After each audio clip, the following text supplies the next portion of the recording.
विपद आगे जार करार नहीं आम किसी कहबार ना कि आम आम तो किसी पाइखाना करें आजकल आप निजे ही करेंगे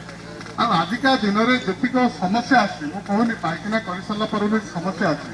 समस्यार कारण मुझे कह आप कहीं जेहेतु आम मैंने निर्भर कर गोटे एजेन्सी गोटे कंट्राक्टर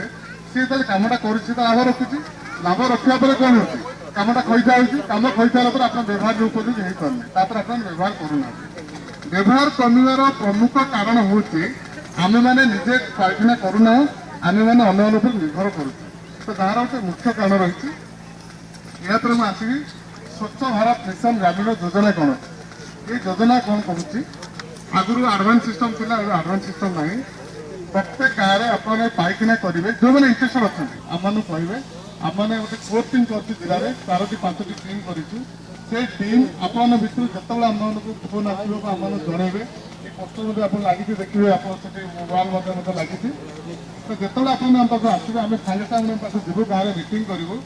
एवं गोटे गोटे पाइखाना कस्ट हो 12,000 टଙ୍କା आगुरी किसी बेनिफिशियारी हिताधिकारी रोते 900 टଙ୍କା रोते से सब उठी जाइए 12,000 टଙ୍କା सरकार देवे किंतु कथा हूँ आम चाहूँ गोटे मीटिंग करूँ निजे आप निजे करेंगे निजे 12,000 टଙ୍କା गोटे पाइखाना हाराहारी कस्ट 7,000